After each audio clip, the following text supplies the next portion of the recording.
Hey y'all, Melissa here at Twin Oaks Family Farm in rural Southeast Ohio, USA. Thanks for joining us. This is May 31st, 2025. We're going to look at the current flock of meat chickens that are in the finished stage of production. So that means we have 2 weeks or less of having the birds on the barn floor, on feed, before going to processing appointment. We are on day 32. After today, we've got 10 days, and on that 10th day, we will take food totally out of the pen, leave water. We never take away water from the birds. They have water clear up until the time that we load them for transport to the processor, but we do trigger a feed withdrawal 12 to 18 hours before their processing appointment, and that just means that we go into the pen, take all the feeders out of the pen. So we want them to have the opportunity to stop eating so that they can basically have time to clean out their digestive system.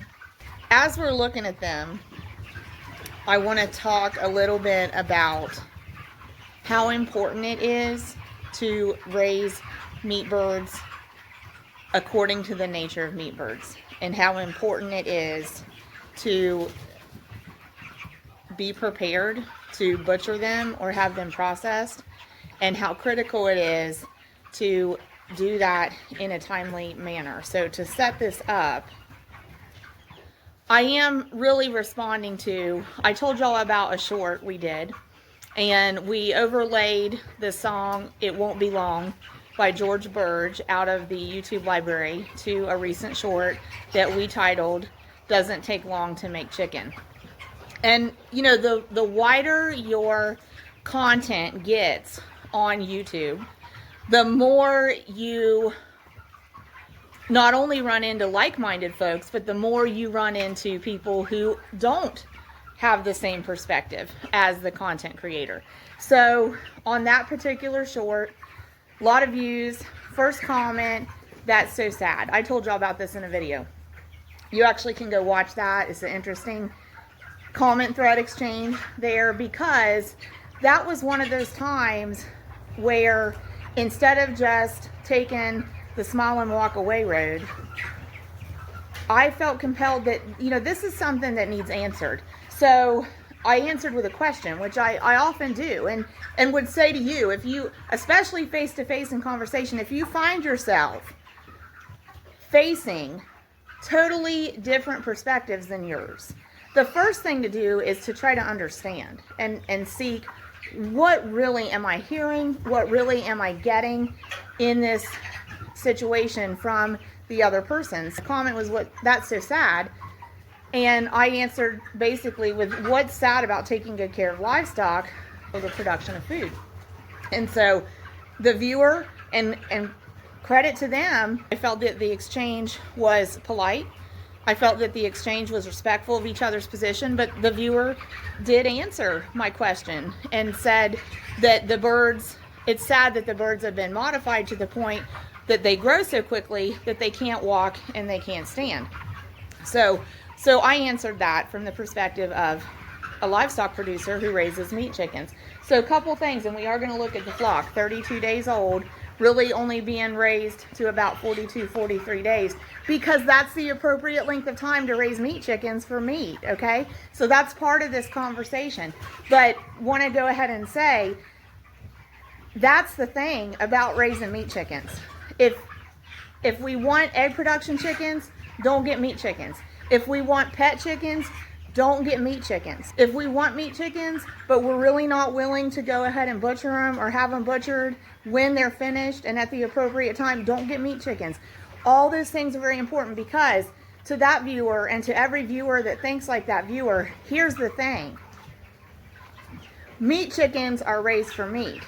And if they're raised according to their nature and they're raised within the time frame that they're intended to be start, grown, and finished for meat production, most of the time, these birds, even with their rapid growth, are still able to stand, still able to walk, still able to move around, still able to get to food, still able to get to water. They have the mobility. when we raise them according to their nature most of the time. And in those instances where we have failure to thrive birds, where we see weakness in the legs in birds, where we have flock loss in birds and meat chickens, yes, that happens. Can it be attributed to their rapid growth? In some instances, it probably can. But more likely, we see instances where we have an individual that does not attain rapid growth, in fact. So it's not the rapid growth necessarily causing the flock loss or causing the mobility compromise in those individuals. It's the fact that they had a failure to thrive condition from the very beginning. And that could have been from hatching conditions. It's not necessarily because of the outcome of the selective breeding for the rapid growth. And rapid growth is just one part of the features that are prioritized in the selective breeding for Cornish Rock Cross meat chickens.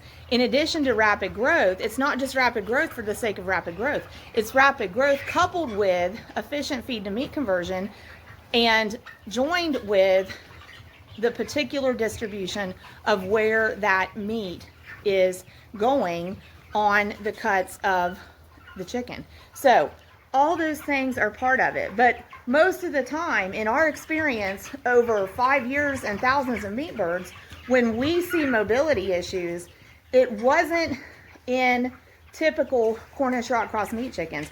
It was in Cornish Rock Cross meat chickens that had failure to thrive from the beginning and experienced weakness very early on in production. And the other reason we might see mobility issues is if we take birds like Cornish Rock Cross meat chickens that are finished in 42 days, and 42 days is 6 weeks, and say we have a producer that insists we're going to raise these birds out to 10 weeks. We're going to raise these birds out to 12 weeks. Okay, well, that's where you're going to run into prevalence of issues, because we could take some meat chickens. There are going to be instances where we could grow some out to 12 weeks, 13 weeks, 14 weeks, and they'll be okay. But that's where we're going to cross that threshold instead of most of the birds having great mobility. If we make the production length go way too long, we're going to tip that scale, and most of the birds are going to eventually reach a place where they do have some kind of mobility issue. So this is, for me as a producer, this is a topic that when I'm presented with a perspective that doesn't seem to be based on firsthand experience and doesn't seem to be based on good information, this is one of those times when I'm not going to just smile and walk away, when I'm going to speak up for myself, for other producers, for the industry, and say, hey, meat birds are specialized. Meat birds are intended to be grown quickly and to be finished at the appropriate time and to be butchered and processed accordingly. The birds are not intended to be raised for long lengths of time. Cornish Rock Cross meat chickens are intended to be start, grown, finished, and butchered. And it all can happen in about 6 weeks. So we do want to take a little look-see at the flock. And there's one walking, there's one standing.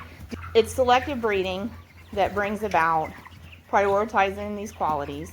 Okay, we can see that in most of the birds, in the typical members of the flock, they're healthy, they're mobile, they have strength in their legs, they can walk, they can stand.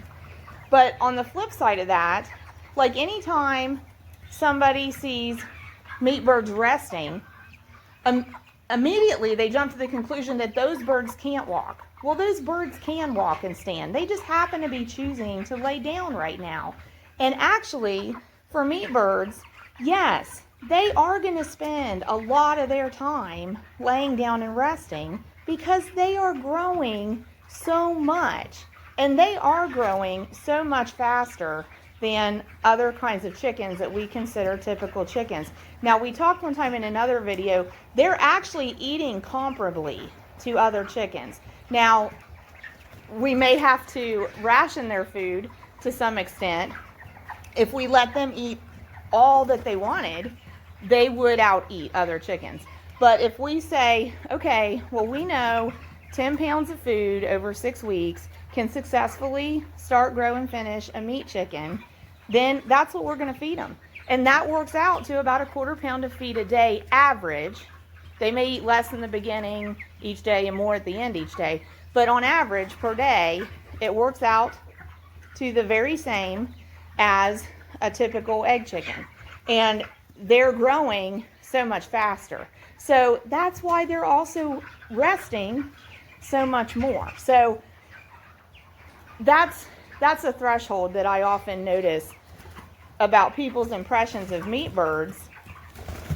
It's like they're never supposed to lay down. They're never supposed to rest.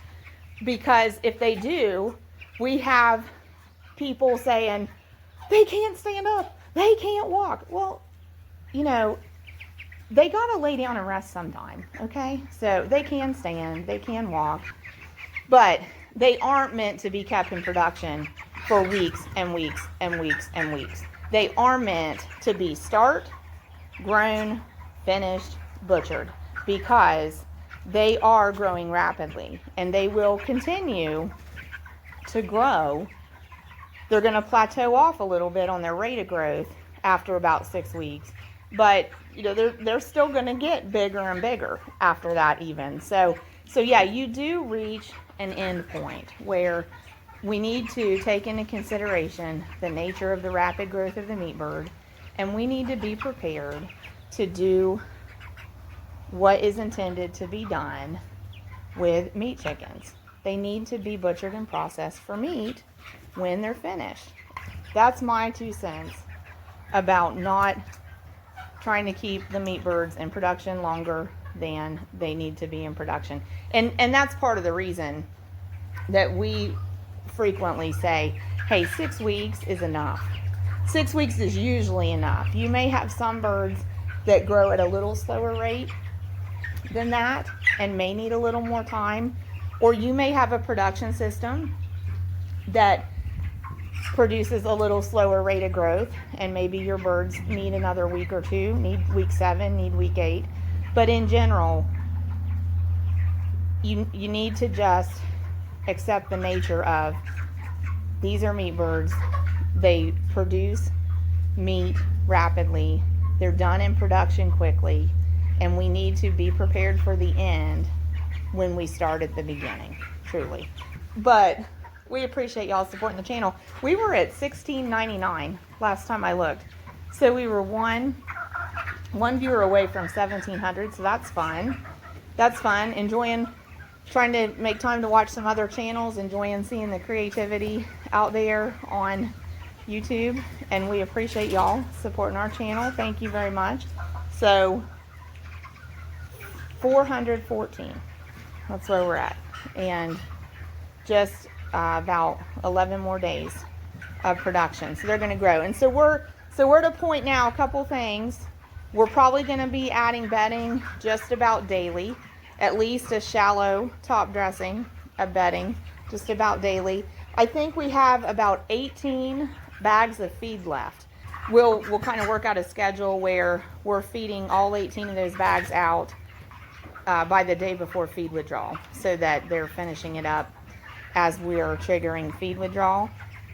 But we're looking at a hot week coming up, so we probably will be using fans. So thanks, y'all. We do appreciate you. Hope you have a great weekend. Take care. God bless you. And leave us a comment there. Love to hear from you.